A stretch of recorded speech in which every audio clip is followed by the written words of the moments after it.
Recordemos que con Aristóteles la materia tenía una característica que era importante, que es que la materia por sí sola no es nada. La materia sin estar actualizada no es absolutamente nada, y para nosotros, por supuesto, tampoco es absolutamente nada la materia sin ningún tipo de determinación. Es decir, la materia sin la determinación que le da la forma, no se da en la realidad. ¿Se entiende? José, Dígame. eh, ¿puedes repetir? Perdón, es que no había abierto el cuaderno. Lo del principio de individualización. Vieras Ok, que no me... sí, vamos hacia eso ahorita para hacer el repaso como para después retomar. Entonces, ahorita Gracias. lo que quería decir es, y precisamente, Steven, el principio de individuación tiene que ver con las determinaciones de la materia. O sea, por un lado vamos a decir, la materia absolutamente indeterminada no existe, no se da. ¿Por qué? Porque no es posible pensar a la materia sin las características, sin los rasgos que adquiere una vez que está determinada de alguna manera. ¿Ya? O sea, no hay materia abstracta en ese sentido. No hay, podemos tener de manera abstracta el concepto de materia. Por supuesto, todo concepto es necesariamente abstracto. Nosotros tenemos el concepto de materia en la cabeza, el concepto de la materia como tal es completamente abstracto, no puede ser de otra manera. Ahora, una vez que estamos hablando más bien de la realidad que nosotros conocemos, con la que interactuamos, cuando ya pensamos específicamente cosas, por decirlo de alguna manera, entonces estamos necesariamente ante una materia que ha adquirido algún tipo de determinación. De no tener algún tipo de determinación, la materia no se nos puede presentar de la manera en que la conocemos.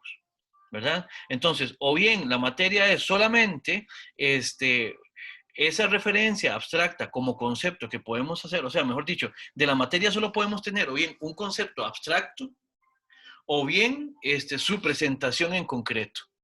Pero una vez que se nos presenta, siempre necesariamente tiene que estar determinada de alguna manera. ¿Qué queremos decir con eso?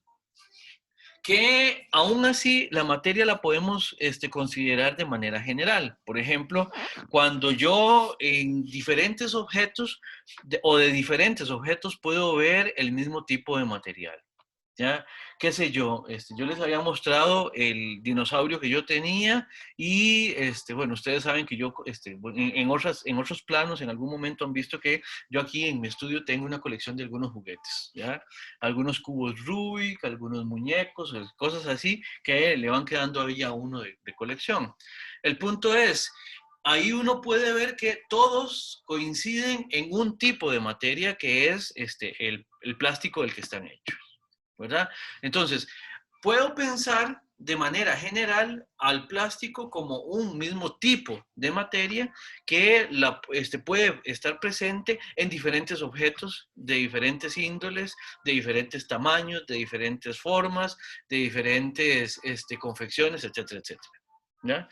Pero siempre, siempre, siempre que voy a pensar en los objetos, estos están determinados de alguna manera. Por eso es que es importante la pregunta que hacía Steven a propósito del principio de individuación. El principio de individuación recae en la materia, de modo que es la materia la que se encarga, por así decirlo, de aportar para las cosas la posibilidad de ser individualizadas. Ahora, ustedes recordarán lo que significa un principio. Es una de las definiciones que más hemos repasado en el semestre. Ya ustedes la deberían tener así como a flor de piel. Alguien que me recuerde qué era un principio. Creo que también se los pregunté la clase pasada. ¿Qué era un principio?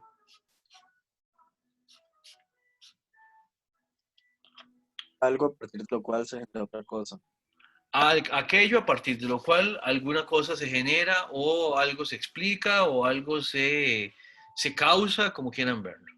O sea, el principio de individuación es, dentro de esta explicación, según Tomás de Aquino, es aquello a partir de lo cual las cosas pueden presentarse como individuales o como individuos, como numéricamente una, o como numéricamente unas, digamos. O sea, cada cosa que nosotros conocemos individualmente considerada, ¿verdad? La podemos separar de cualquier otra gracias a que sabemos que hay por lo menos algo que no comparte con ninguna de las demás cosas. Puede compartir similitudes, pueden ser iguales. Ya, no sé, pienso, qué sé yo, pienso en un balón de fútbol, por ejemplo, pienso en un muñeco de jugar, pienso en una cuchara, que han sido ejemplos que he traído a colación en el curso. Con el mismo modelo de las cucharas, habrán hecho miles y miles de cucharas, ¿verdad? Incluso con el mismo material. O sea, la cuchara favorita de Sanchitos ha de ser de algún tipo de acero inoxidable, ¿verdad? Y así como la de Sanchitos deben de existir una cantidad, pero inmensa, de cucharas, que son más o menos, o sea, que son iguales, son iguales. Pero cada una de ellas es diferente de todas las demás, precisamente porque hay algo en esa cuchara y en cada una de ellas que las hace distinguibles ontológicamente, o sea, que las hace ser una cosa distinta de cualquier otra, aunque sean muy similares.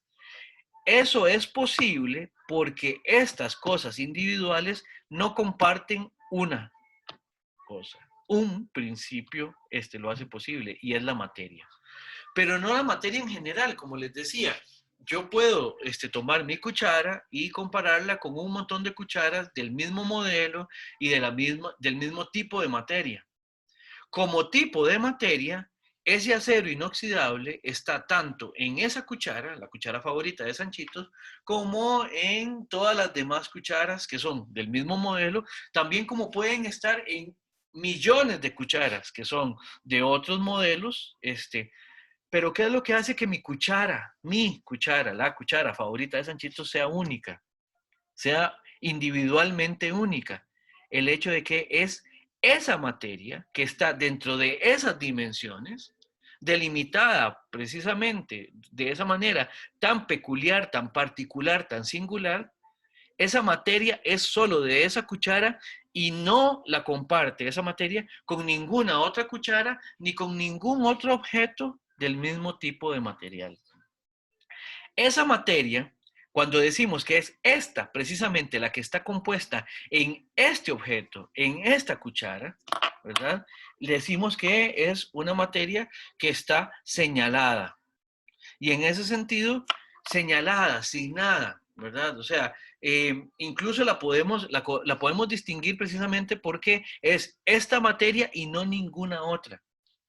Esa materia es la que permite que esa cuchara sea individualmente ella, o sea, que sea individualmente esa cuchara que es y no ninguna otra. Podemos decirlo a partir de alguno de los principios que habíamos visto anteriormente. Es esa materia señalada la que hace imposible que esa cuchara sea idéntica a ninguna otra. ¿Se entiende? Sí, sí, profe, yo le iba a mencionar eso, que este principio está relacionado con el de identidad, ¿verdad? Efectivamente. Lo que hace que dos cosas sean distinguibles entre sí es, según esta propuesta de Tomás de Aquino, la materia. Después, más adelante, podremos ver también con Kant otro principio importante, o más bien una derivación de esta, o algo que va en paralelo.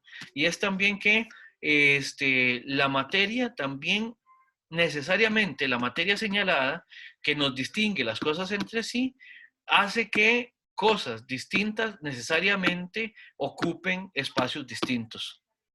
Hay un principio también que se llama, este es de física, que es el principio de impenetrabilidad de las cosas, ¿verdad? Que las cosas, una cosa no puede ocupar el espacio que está ocupando otra. Dos cosas no pueden estar en el mismo lugar al mismo tiempo. O sea, ustedes me imagino que habrán visto ese principio en física o en el colegio, en todo caso, ¿verdad? Ahora, el punto es que eso es así, dado el principio de individuación que Tomás de Aquino lo llama la materia señalada. Steven Bustos está aportando aquí que se llama el principio de exclusión de Pauli. Bueno, ya tenemos otra manera de llamarlo. Perfecto. Gracias, Steven. No sé si con esto, Steven, también queda un poco más claro o todavía tienes alguna pregunta sobre el principio de individuación. Profe, yo no quiero que pregunto. No fue usted. ¿Quién fue el que preguntó? Perdón. Yo, José Torres. Ah, José, perfecto. José, no sé si con esto quedó... Como estabas tan ceñido, dije yo no lo voy a interrumpir. Ok, pura vida. ¿Y qué tal? ¿Ya quedó un poco más claro? Sí, ahora sí. Ahora sí. Entonces, vean por ejemplo, Sanchitos puede ser muy similar a cualquier otro ser humano, digamos, en cuanto de manera general. O sea, tenemos una materia que es más o menos similar, o sea, el cuerpo, la composición del cuerpo de todo ser humano es muy similar, ¿verdad? Los componentes materiales, los tejidos, los huesos, no sé, todo es muy similar. Sin embargo, el cuerpo de Sanchitos, que es su materia, ¿verdad? Es particular y privativo de Sanchitos, y por eso Sanchitos es idéntico solamente a sí mismo y se distingue de cualquier otro ser humano precisamente por eso. Y individualmente también, vamos a decir que el principio de individuación también nos distingue de cualquier otro objeto, ¿verdad? Vean que acá lo interesante es que, ¿qué es lo que está pasando con la materia señalada? Es lo que surge a partir de que una forma o unas formas, porque recuerden que también habíamos visto que en cada cosa pueden coincidir distintas formas, ¿verdad? Cuando las formas entran en contacto con la materia y condicionan a la materia para que adquiera una determinada configuración, en ese momento lo que decimos es que la materia se actualiza de una determinada manera. En ese sentido, en la explicación de Aristóteles y en la explicación de Tomás de Aquino, la materia es un principio que recibe de afuera su actualización. Okay. Y ese afuera es precisamente porque le viene de la forma. Dígame. Inclusive la nociología, ¿verdad? También aquí interviene, por ejemplo, ¿verdad? Tal vez como cómo pensamos las cosas se va a determinar también este principio, ¿no? Sí, ahora ahí el asunto es que tenemos que preguntar es qué es primero. Me parece que lo ontológico es primero e independiente de lo nociológico. ¿Por qué? Porque las cosas son lo que son independientemente de si nosotros las conocemos o no. Por lo menos las cosas que nosotros conocemos, no las cosas que creamos, digamos, eso, o sea, y podría dar para discutir, ¿verdad? Pero el punto es, qué sé yo, si usted viaja en el tiempo, digamos, y va y le pregunta, no sé, a cualquier persona del mundo en el siglo XVI sobre qué sabe sobre los dinosaurios, por ejemplo, y la persona no le va a responder nada, porque los fósiles fueron descubiertos más o menos por ahí de finales del siglo XVIII, principios del siglo XIX, y digamos que el concepto de dinosaurio surge a partir del siglo XIX, el concepto de fósil se retoma, se construye a partir del siglo XIX y a partir de ahí se genera una explicación que le da un lugar, digamos, a todo lo que se reconstruye a partir del registro fósil. O sea, le da un lugar a los grandes dinosaurios, le da un lugar a estas especies que se están descubriendo en siglo XIX. Pero eso, ontológicamente hablando, no indica absolutamente nada de la existencia de lo que en algún momento fueron dinosaurios y lo que después fueron los huesos que quedaron como registro de lo que una vez existió como un gran animal. ¿Se entiende? Entonces, efectivamente, lo nociológico también entra aquí. Pero lo nociológico en ese sentido tiene que ver con cómo los individuos, los sujetos, conocen el mundo que está ahí. Vamos a decir una palabra que es un poco pesada, digamos, una vez que uno ya se mete a ver qué significa epistemológicamente, pero digamos que hay un mundo que está dado, por decirlo muy en clave realista, hay un mundo que está ahí y que nosotros vamos y lo conocemos. Una vez que lo conocemos, nos generamos conceptos y representaciones de ese mundo y eso nos permite, a partir de esa manera de relacionarnos con las cosas, es lo que nos permite tener la explicación y los conceptos de las cosas. ¿Ves? Entonces, por supuesto que lo nociológico está muy cercano a esto.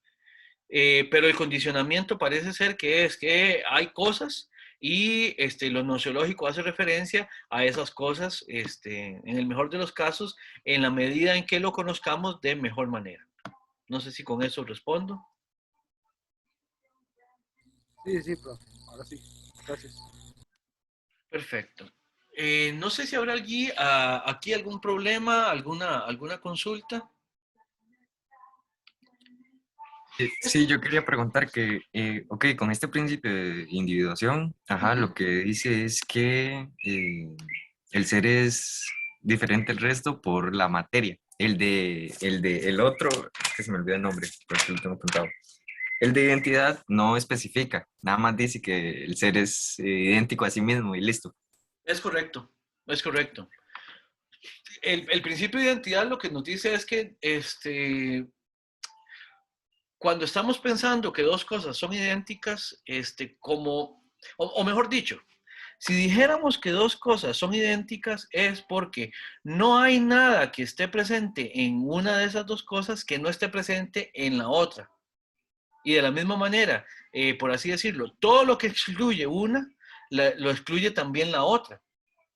De modo tal que son absolutamente coincidentes en absolutamente todo. O sea, quiere decir que como referirse de esa manera a dos cosas que sean idénticas entre sí es un problema conceptual. ¿Por qué? Porque como coinciden en absolutamente todo, realmente, en última instancia, lo único que tenemos al frente es un único objeto, que es idéntico a sí mismo y no idéntico a absolutamente nada fuera de él. Ahora, acá el asunto es, Tomás, ¿qué es lo que se está preguntando? Tomás lo que se está preguntando es qué es lo que son las cosas. Y de alguna manera, ¿cómo son las cosas? Bueno, para entender esto, tenemos que entender también qué es lo que hace que la cosa sea lo que es, qué es lo que hace que la cosa tenga las características que tiene, los rasgos que tiene, y está analizando. Vean que en la lámina anterior lo que estábamos viendo era tratando de ver de dónde le viene la esencia de las sustancias compuestas. Porque precisamente lo que estábamos tratando de ver es qué es lo que la cosa es. Ahora, ¿la materia es importante para hacer que la cosa sea lo que es? Por supuesto que sí. Pero no es lo único que determina lo que la cosa es. Ciertamente, la materia es un principio ontológico importante. Sin la materia no tendríamos cosas compuestas, no tendríamos cosas tangibles, obviamente, ¿verdad?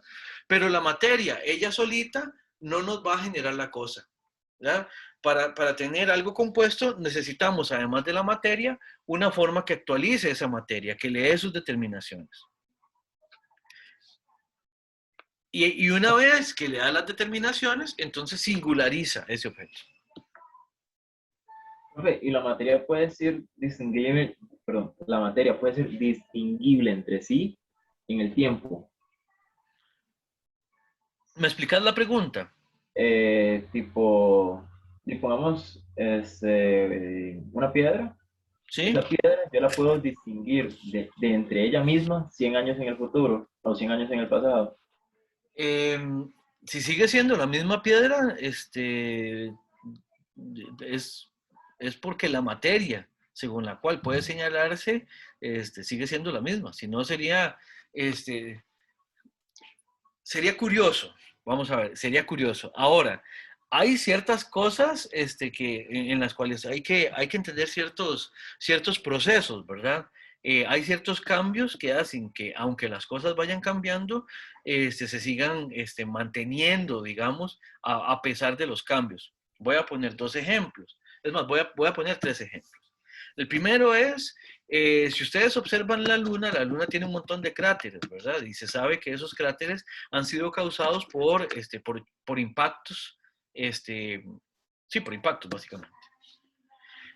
Muy probablemente, digamos, a lo largo del tiempo, la Luna ha cambiado mucho su superficie, digamos, en el sentido de que la distribución de los impactos pues ha ido variando, pero no lo suficiente como para que la Luna deje de ser, ¿verdad? O sea, materialmente, incluso, ¿qué es lo que pasa? Si un asteroide, o un meteorito, o lo que diablo sea que pegue con la Luna, la impacta y queda sobre la superficie lunar, vea que la Luna de alguna manera va adquiriendo más material, por así decirlo, ¿verdad? Y sin embargo, el adquirir esa cantidad de material no es lo suficientemente significativa como para decir que la Luna deja de ser lo que era para convertirse en otra cosa. Sigue siendo lo mismo, ¿verdad? Con algunos cambios, ¿verdad? Con algunos cambios. Y perdón, y eso mismo que acaba de decir se puede aplicar, yo que sé, a un árbol o a un ser biológico, un animal, un humano. El segundo ejemplo que iba a dar era el del cuerpo. Sabemos, Ah, por bueno, ejemplo, perdón. yo sé que yo ya no tengo ninguna de las células con las que nací. Ya, eso, parece que eso se agota como a los 21 años, algo así escuché alguna vez. Ya, o sea, ya a los 21 años los procesos biológicos por los que uno pasa de crecimiento, también de que uno va gastando materiales y de que uno va adquiriendo nuevos, hace que más o menos una persona a los 21 años ya no tenga en su composición ninguna de las partículas con las que nació, por así decirlo. Sin embargo, y esto es un problema lindísimo, ¿no? O sea, entonces uno se pregunta, entonces, ¿qué pasa con uno? Parece ser que también hay como una especie de consistencia en la actualización de la materia, tal que a pesar de que haya cambios a lo largo del tiempo, por ejemplo, el crecimiento, por ejemplo, el envejecimiento, por ejemplo, también en algún sentido algún tipo de deterioro, ¿no? A pesar de eso, la cosa sigue siendo lo que es. O sea, a pesar de esos cambios, no son cambios cualitativos, sino solamente cuantitativos, ¿verdad? Entonces, sí, eso también aplica para un ser biológico. Por ejemplo, vamos a ver, hay unos árboles que se llaman pinos rizados. Pasan por ser los árboles más longevos que se conocen, ¿verdad? Hay algunos, en siglo XX se cometió un gran error, había uno que se considera que era el más viejo que existía, tenía más o menos unos 6.000 años, y para investigarlo lo cortaron, ¿verdad? O sea, y ahora los pinos rizados, la ubicación de los pinos rizados, precisamente por eso, está clasificada, ya no es pública, para que a nadie se le ocurra ir a cortar otro. Pero el punto es, en 5.000 años de vida, esos árboles han pasado por tantísimos procesos que evidentemente no están compuestos por la materia con la que germinaron, por así decirlo, con la que nacieron hace tantísimo tiempo. Y sin embargo siguen siendo la misma cosa. Están individualmente determinados a hacer eso que son por la materia señalada que tienen, ¿verdad? Se les han caído ramas, se han crecido, se han retorcido, se han torcido, todo lo que ustedes quieran, pero la materia señalada sigue siendo ese medio de determinación que nos permite distinguir esos árboles de cualquier otro ser o de cualquier otro árbol del mismo tipo. Entonces también es cierto para los seres biológicos. Y para los seres de factura humana, por así decirlo, para las cosas técnicas, como el ejemplo que habíamos hecho de los templos vikingos o de el barco de Teseo, tiene que ver también con que la configuración se mantiene con unos materiales determinados, ¿verdad? A lo largo del tiempo, ¿verdad? Sigue siendo una cosa distinguible de las demás a partir de la materia que la compone. ¿Sí se entiende? Sí, sí, profe, todo bien. Entonces, vea, yo creo que ya estamos fermentando, marinando un montón la pregunta del barco, de Teseo. Entonces, ahorita, ¿usted considera que ya tenemos las herramientas para responderla? Hey, dígame usted. De ahí, de a ver, el barco. No, pero a ver, que un compañero me ayude también, por favor, participe. Hola. Entonces, en la vara. Ok, mae. Tenemos el barco guardamos todas sus tablas. Pero y también tiene que ver la forma del barco, ¿no? Que aunque haya pasado por cambios, el barco es el funcional, porque eso también es parte de la esencia, ¿no? Sí. O sea, la forma, la funcionalidad del barco viene con la forma, ¿no? Sí. Entonces, como uno funciona y otro no. O sea, vamos a ver, la Es que funcionalidad... no le podemos otorgar ya lo habíamos establecido, que por uso no se le puede dar el... ¿Es eso lo que iba a explicar, profe? Efectivamente, hay que hacer Ajá. una precisión. Ciertamente, la funcionalidad de una cosa viene de su forma, ¿sí? Ujú. Pero el asunto es que el que no cumpla su función no le quita la forma. Porque yo puedo tener un barco guardado ahí sin usar y sigue siendo un barco. Sí, o un barco, qué sé yo, el Titanic Ah, hundido, sí. el Titanic hundido sigue siendo un barco, ¿verdad? Sí, Mm. ya no flota, y sigue siendo el Titanic, digamos, sigue teniendo la forma. De nuevo, la función parece ser que no es tan relevante para que las cosas sean lo que son. Sí, pero Yo digamos, en lo que este iba a caso decir, que nos estamos refiriendo a específicamente el barco de Teseo, y la idea detrás de este barco, que era mantenerlo a flote de lo que representaba y todo eso. O sea, me refiero a específicamente a la forma del barco de Teseo, no se le atribuye, digamos, eso. ¿Verdad? Hablando de ese en específico. ¿Eso qué? ¿Sería que la Al, funcionalidad? ¿No? ajá, sí, digamos, pero en este caso, digamos, porque ya el otro, todas las tablas del barco, sí, está la materia, pero ok, ¿puedo yo hacer un barco con todas esas materias, todas esas tablas y que pueda considerarlo como el barco de Teseo, el que funciona, el que sirve para navegar y todo eso? Sí. yo, Aquí yo, aquí el asunto es el siguiente. El asunto es el siguiente. Tenemos que pensar que a lo que nos tenemos que referir en última instancia es al ámbito meramente ontológico. Ujú. O sea, vamos a ver, una vez que uno retira todas las piezas y las vuelve a componer, uno efectivamente lo que hace es eso, es separar componentes y volverlos a componer. Vuelve a hacer una cosa. Vuelve a hacer incluso la cosa que fue en algún momento. ¿Verdad? O sea, otra vez, las piezas están efectivamente organizadas de la manera en que fueron antes. Vuelve a ser una cosa, vuelve a ser el barco que fue en algún momento. Ahora, mientras hacíamos eso, nosotros teníamos una especie de reemplazo, digamos, una especie de reemplazo. Cuando tenemos las dos cosas, lo que tenemos son eso, son dos cosas distintas. Son dos cosas distintas. Ahora, considerar que una es original y que otra es una réplica es pero una referencia relacional que nosotros introducimos nociológicamente a algo que ontológicamente se está dando de una manera determinada. Obviamente hay una composición que se dio en algún momento de manera previa, que eso es lo que llamaríamos original, ese sería el barco de Teseo. Todo lo que venga después es puro reemplazo, es pura réplica, pero referencialmente nos podemos seguir refiriendo por, a él como lo mismo por concepto, por concepto, exactamente. La así cuestión lo, ahí, sí. la cuestión es nociológica. Ontológicamente hablando, el asunto es que una vez que uno vuelve a configurar con una materia determinada algo, vuelve a hacer algo, vuelve a hacer algo. Que nosotros nos referamos a él de una manera determinada, eso es otro problema. Ontológicamente ambos son el barco de Teseo, son iguales, mas no idénticos. Son Yo, son iguales sí. cuando idénticos, sí. Es como la pregunta que habíamos hecho sobre el cuadro de sobre las reproducciones del cuadro de El Ah, portón rojo de Teodorico Quirós.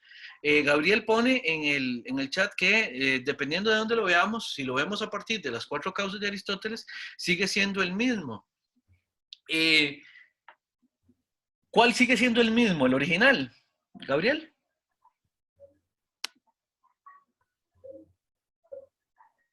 ¿Gabriel?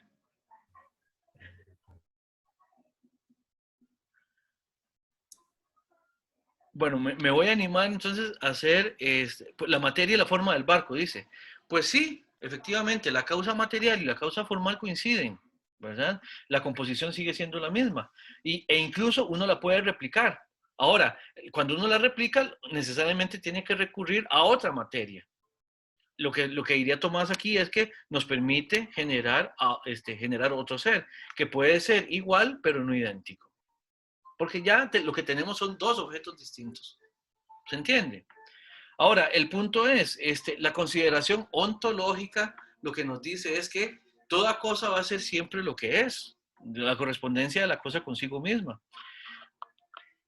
Lo que podríamos es entender que hay ciertas determinaciones que son de alguna manera contingentes, por ejemplo, el momento en el que una cosa existe, ¿verdad? Son contingentes a lo que la cosa es o acompañan a lo que la cosa es sin definirla esencialmente, ¿verdad?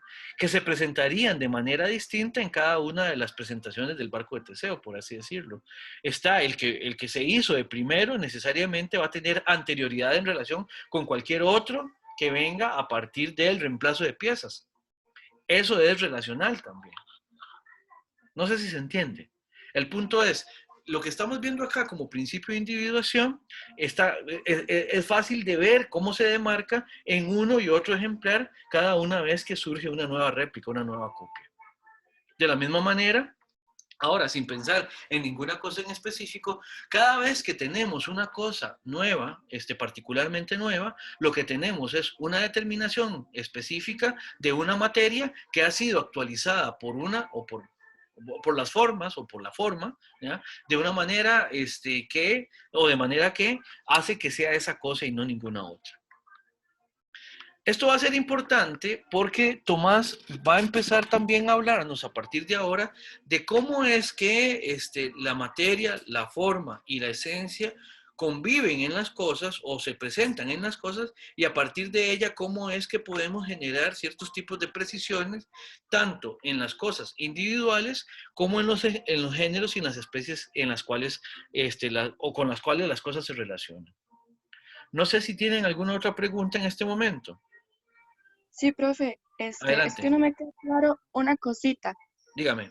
Ok, con esto del barco, Ok, tenemos el barco original que ajá, con el tiempo fue reemplazando sus piezas sí, al punto de tener todas sus piezas nuevas. sí, Entonces, se dejaron estas tablas a un lado y luego construyeron el barco a partir de esas tablas, un nuevo barco. Bueno, yo lo veo como uno nuevo. Entonces, aquí el reemplazo, ¿cuál sería? Si el barco al cual todas sus piezas son nuevas o el reemplazo es el barco que se construyó de nuevo a partir de las piezas viejas. Es que vamos a ver de nuevo, ¿con quién hablo? Disculpe, es que no, Con no. Diana, profe. Diana, claro, Diana. Vea, Diana, el asunto es el asunto es este. Eh,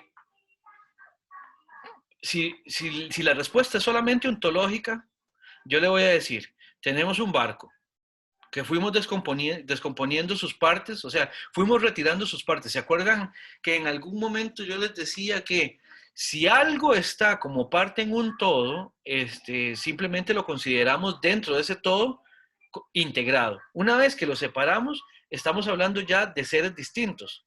Una parte separada del todo es un ser más. Correcto. O sea, las piezas del barco, una vez que las fuimos retirando, se convierten en eso, en piezas, en tablones, en, en, en refacciones, no sé, como lo quiera ver. Ontológicamente hablando, cuando yo reemplazo esas piezas por otras nuevas, estoy componiendo en el barco original ¿verdad? A una pieza nueva, a una pieza, a un reemplazo que por medio del reemplazo que estoy haciendo, estoy integrando en ella nueva cosa. Ahora, es como cuando en la Luna pega un asteroide y queda ahí incrustado, dice, integra la Luna, ahora es parte de la Luna. ¿Se entiende? Ahora, el punto es, una vez que ya hemos retirado todas las tablas originales del barco, que las tenemos ahí como piezas, ¿ves? Son seres distintos. Después, en ese momento, cuando estamos guardando esas piezas, el barco al que nos referimos en el ejemplo es ese que anda por ahí, con las piezas de reemplazo que está funcionando, porque le reemplazamos las piezas porque era necesario para que siguiera funcionando, ¿verdad? Una vez que esas piezas las volvemos a armar y construimos otra vez el barco con él, estamos hablando ontológicamente de que estamos recomponiendo la cosa. Ahora, ¿qué es lo que decimos? Vea, esas son las piezas originales. Bueno, que sean originales o no, ontológicamente es irrelevante, porque simplemente lo que estamos hablando es del tipo, o más bien, del tipo de composición que hace que esa materia esté configurada de manera tal que sea el barco al que nos estamos refiriendo. Uno, lo podemos etiquetar con el nombre de original y otro con el nombre de réplica. Siguen siendo seres, simplemente, o a la ontología no le interesa cuál es original y cuál es réplica. Obviamente, podemos decir nosotros desde nuestra manera de entenderlo cómo es que son correspondientes en su forma y a partir de ahí cómo es que materias distintas pueden ser actualizadas de manera tal que sean muy similares entre sí, que sean hechos, digamos, como uno como copia del otro, ¿verdad? Pero que sean copias, que sea original, es algo simplemente relacional es relacional en función de la perspectiva con la que nosotros nos referimos a ello. Pero que nosotros nos refiramos a esa cosa de una manera o de otra, con una etiqueta o con otra, es absolutamente irrelevante para la esencia de cada una de las cosas como cosas que son, porque evidentemente son cosas que son distintas, ¿verdad? Entonces, vean que ser barco original o ser barco réplica nos remite a una esencia de barco, a una forma de barco y a una materia específica que ha sido actualizada de esa manera. Pero que sea original o no, es simplemente una relación que es, de alguna manera, sí, de alguna manera es accidental para la cosa. Por lo tanto, no es que se define como lo que hace que la cosa es, no es lo que hace que la cosa sea lo que es. O sea, no es esencial el ser el original o no. Porque mientras las piezas que le habíamos retirado al primer barco no estén compuestas de nuevo como el barco que fue, esas piezas siguen siendo solamente piezas. Y nos quedamos con un barco de reemplazo que ha seguido operando para nuestra referencia como el barco al que nos referimos. Una vez que componemos el otro, lo que hacemos es simplemente de nuevo actualizar con esa forma aquella materia. Pero no es que ahora pasa ontológicamente algo y entonces ahora sí, ahora tenemos necesariamente que reconocer que ontológicamente aquel sí es el barco de Teseo y este no, precisamente porque aquel era el original y este no, y este era una copia. Porque que sea el original o una copia es una mera referencia, en este caso nociológica, epistemológica, relacional, de los seres que comprenden esas cosas como tal cosa. Pero ontológicamente hablando, no es que la esencia de una cosa cambie una vez que componemos con las piezas originales, entre comillas, digamos, aquello que la cosa fue en el momento que fue creada por primera vez. No sé, Diana, si con esto más bien lo embarré peor, pero es más o menos de lo que se trata. No, profe, ya ahora sí me queda muy claro. Más bien, gracias. Con muchísimo gusto. Con muchísimo gusto. Bien, veamos una cositítica antes de irnos a la pausa, ¿verdad? Recordemos que las cosas, o más bien, repasemos lo siguiente. Tenemos, por un lado, las cosas que son, aquello que son, ¿verdad? Las cosas que existen en algún tipo de realidad, ¿verdad? Esas cosas las podemos agrupar. Una vez que agrupamos todas las cosas que son del mismo tipo, lo que tenemos es un género, ¿verdad? O sea, un género es el grupo de las cosas que son de un mismo tipo. Ese género lo podemos subdividir en conjuntos también a partir de ciertas peculiaridades, y esas peculiaridades según las cuales podemos construir los subgrupos dentro del grupo mayor nos permiten quedarnos con especies dentro del género. O sea, el género es el conjunto general, y las especies son agrupaciones más particulares, más específicas, que están dentro del grupo mayor. Esto es importante para la explicación que viene. Otra cosa que va a ser importante para la explicación que viene es distinguir entre lo que es el conjunto, que eso ya lo habíamos visto, por eso les digo que esto es repasarlo, distinguir entre el grupo, el conjunto, que es un género o una especie, y distinguir las etiquetas, los nombres con las cuales esos grupos son distinguidos entre sí. ¿Qué quiere decir esto? Que la etiqueta, esa con la que distinguimos un género de otro, o las especies entre sí dentro del género, son aquellas cosas que llamábamos los universales, ¿se acuerdan? Que son los conceptos que se pueden predicar de cada uno de los individuos que están dentro del grupo, ¿verdad?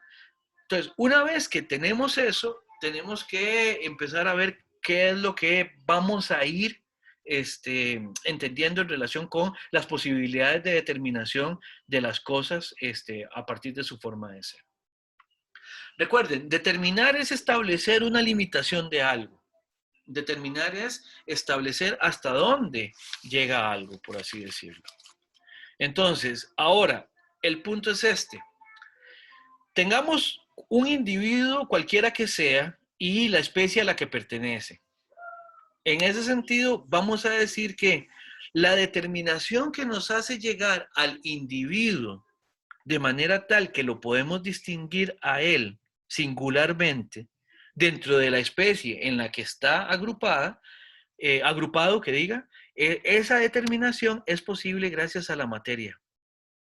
¿A cuál materia? A la materia señalada. Por ejemplo, vean que aquí estoy haciendo un ejemplo y ojo, incluso estoy utilizando un ser imaginario. No estoy utilizando un ser real de nuestra realidad, pero para el caso del ejemplo es completamente irrelevante. Tenemos aquí una especie, o sea, un conjunto de individuos que va a ser la especie de los equinos. Y entre los equinos, ven aquí, este es el conjunto señalado aquí con verde. Ahí tenemos un montón de individuos que son los puntos que están dentro del conjunto verde. De todos esos, a todos los demás los pinté de negro y a uno lo pinté de amarillo para distinguirlo. Y ese va a ser el que estamos señalando. Ven que que estamos llamando es Rocinante, el caballo de Don Quijote, ¿ya? Lo podemos distinguir de cualquier otro precisamente porque es singular.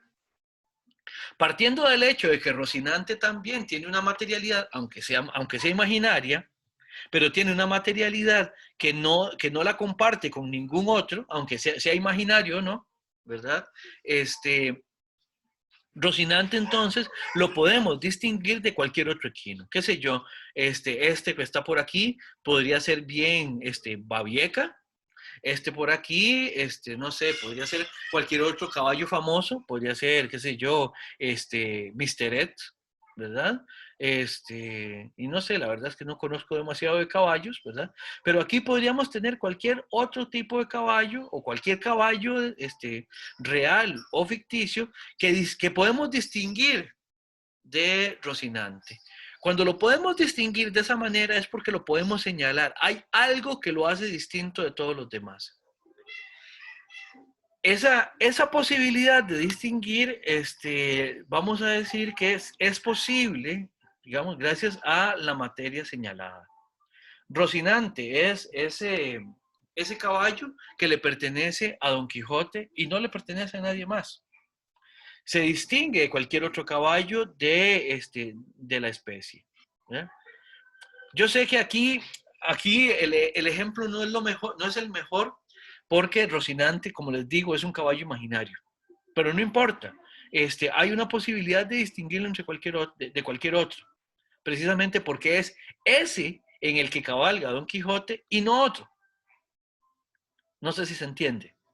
El punto es, cuando ustedes van a distinguir en un grupo de cosas a una en particular, ¿qué es lo que tienen que hacer? Es fijarse en la materia señalada. Eso es lo que permite distinguir de un conjunto de individuos a uno entre todos.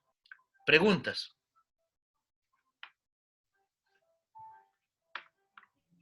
Profe, yo tengo una pregunta, pero no sé ni cómo acomodarla y formularla, así que voy a tratar de ponerle como un ejemplo. Sorry ahí con la necedad del barco, pero en este caso con un barco de Legos. Ok, Digamos, yo sí. tengo, yo tengo las piezas de los Legos dispersas.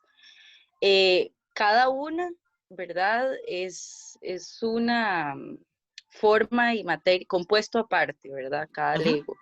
Ahora yo los uno y creo el barco. Entonces dejan de ser individuos esos Legos por ser parte del barco. O sea, dejan de ser Legos, se convierten en un barco de Legos. Pero ¿qué pasa si ese barco de Legos, ok, ahora el barco de Legos es, Ujú. pero si yo desarmo ese barco de Legos, Sí. entonces deja de ser y se convierte, o sea, como que esos Legos vuelven a Hacer piezas, individuarse, se a dice, individualizarse, sí. individualizarse. Sí, Exacto. Sí, sí, o sea perfectamente. que la existencia del barco de Legos depende de una fuerza exterior, digamos, una voluntad ajena a esa materia para poder concretarse, materializarse. Ok, sí, vamos a ver. En el caso de las cosas que son hechas por arte, o sea, por técnica, en el caso de los seres humanos, sí, efectivamente se necesita de una causa eficiente, una causa agente. Vamos a Ajá, ver, los Legos, primero que nada, bueno, sabemos que el plástico es un material que tiene que ser producido. O sea, en la naturaleza no encontramos plásticos. ¿Ya? El plástico es algo que hemos hecho los seres humanos y buena torta nos hemos jalado con haber hecho el plástico, dicho sea de paso.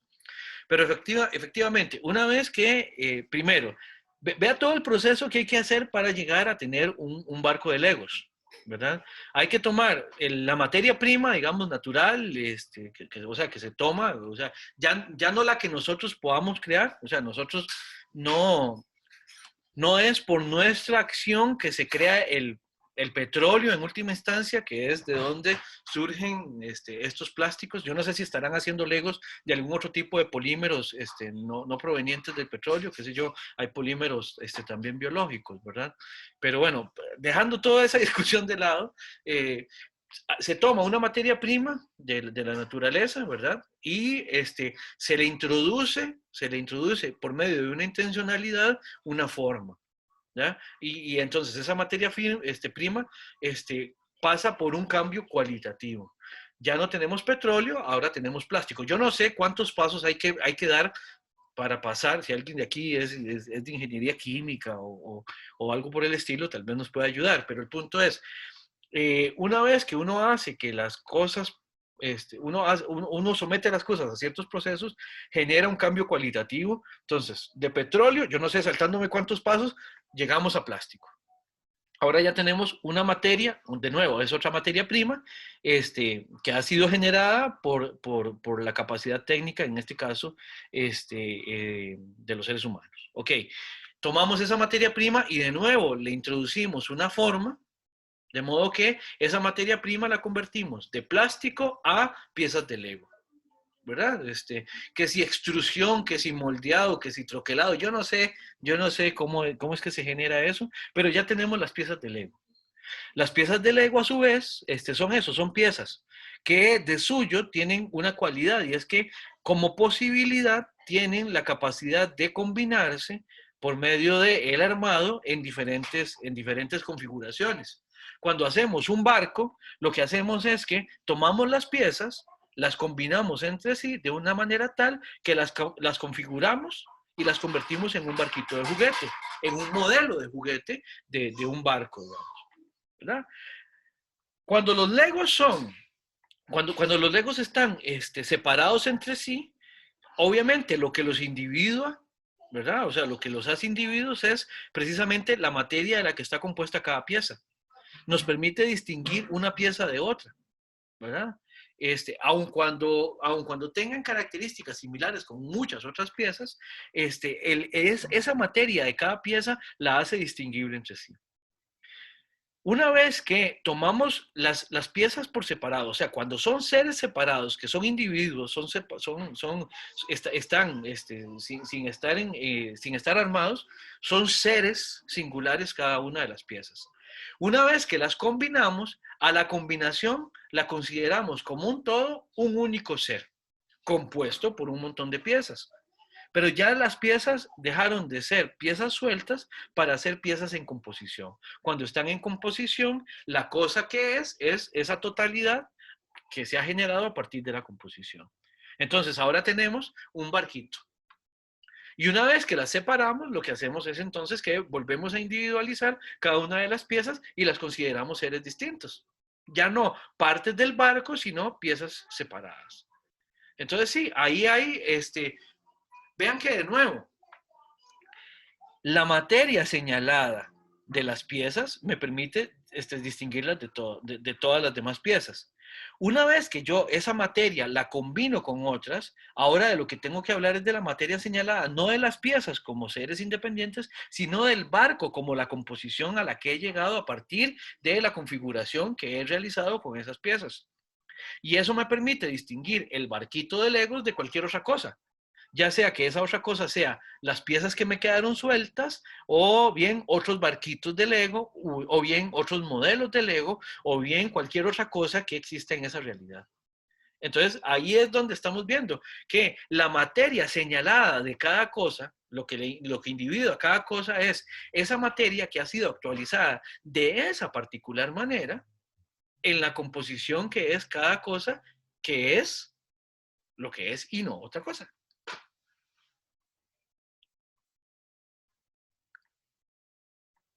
María José.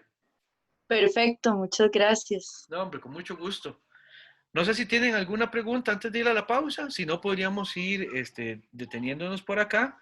O mejor, hagamos la pausa, si tienen alguna pregunta, ahí se la quedan rumiando durante 10 minutos y abrimos la próxima parte de la sesión precisamente con esas preguntas. Tengo que son las 12:01, volvemos entonces a las 12:11 a la sesión.